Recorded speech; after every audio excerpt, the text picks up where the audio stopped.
السلام علیکم ورحمۃ اللہ وبرکاتہ۔ دوستو، آپ دیکھ رہے ہیں فالکن گوادر یوٹیوب چینل اور میں ہوں احسان اللہ لاشاری گوادر سے۔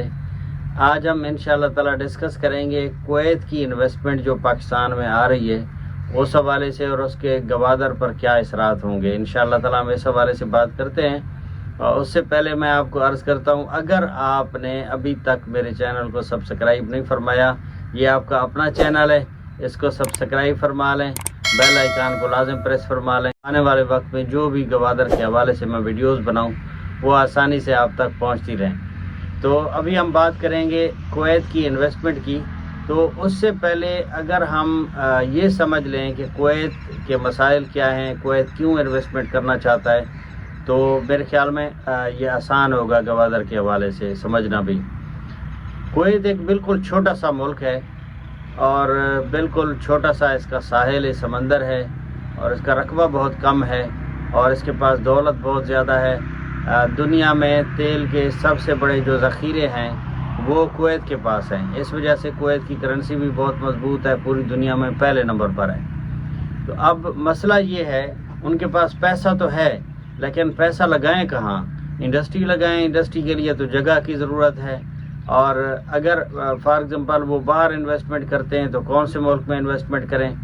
تو اب ان میں جو رقبے کے حساب سے سب سے بڑا ملک ہے وہ سعودی عرب ہے۔ اس کے علاوہ جتنے بھی گلف کنٹریز ہیں سارے کے سارے چھوٹے چھوٹے ملک ہیں، اور سعودی عرب میں آپ کو پتہ ہے کہ سعودی باہر کی انویسٹمنٹ کو پسند نہیں کرتے، اس وجہ سے سعودی عرب میں یہ گلف کنٹریز جو ہے نا وہ انویسٹمنٹ نہیں کر سکتے۔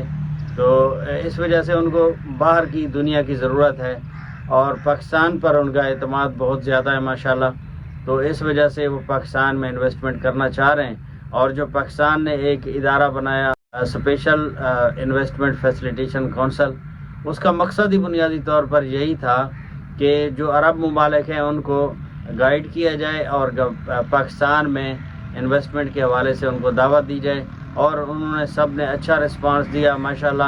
دبئی کے ساتھ ہمارے معاہدے ہو چکے ہیں ماشاءاللہ، اور پھر ابھی کویت میں ہمارے پی ایم موجود تھے کل تک، ان کے ساتھ بھی ہمارے 10 ارب ڈالر کے معاہدے ہوئے ہیں، جس میں مائننگ ہے، جس میں ایویشن ہے، جس میں انڈسٹریز ہیں، دفاعی پیداوار ہے، اور اس کے علاوہ سیاحت وغیرہ بھی اس میں شامل ہے، آئی ٹی بھی اس میں شامل ہے۔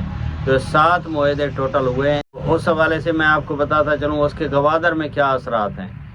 بیسیکلی آپ کو ابھی نقشے پہ نظر آ رہا ہوگا، کویت ایک بالکل چھوٹا سا ملک ہے اور گوادر کے بالکل قریب واقع ہے۔ گوادر سے تقریباً آپ اگر بحری سفر دیکھیں تو 4 سے 5 گھنٹے کا بحری سفر ہے، اور کویت بالکل قریب پڑتا ہے۔ تو اگر کویت یہاں پر انڈسٹریز لگاتا ہے تو اس کے لیے باہر ایکسپورٹ کرنا اور کویت میں دوبارہ اپنی چیزیں واپس اپنے ملک میں لے جانا آسان ہوگا، اس لیے وہ گوادر کو استعمال کرے گا، گوادر میں اپنی انڈسٹریز لگائے گا، گوادر میں اپنا بزنس اسٹیبلش کرے گا، اور اسی بزنس کو جو اس کے ثمرات ہیں وہ کویت کو ملتے رہیں گے۔ سب سے بڑی بات ہے کہ انڈسٹریز کویت جو لگانا چاہتا ہے، کیونکہ کویت فلی امپورٹڈ ڈیپینڈنٹ کنٹری ہے، تو اس حوالے سے اگر وہ فیکٹریز یہاں لگاتا ہے تو اپنی چیزیں یہاں بنائے گا، یہاں کا را مٹیریل استعمال کرے گا، ان پٹس یہاں سے لے گا، اور جو آؤٹ پٹس ہوں گی، جو پروڈکٹس ہوں گی، وہ اپنے ملک میں واپس امپورٹ کر لے گا۔ تو اس میں ہمیں فائدہ یہ ہوگا، ہمیں زر مبادلہ بہت زیادہ مل جائے گا، ہمیں انویسٹمنٹ بہت زیادہ مل جائے گی۔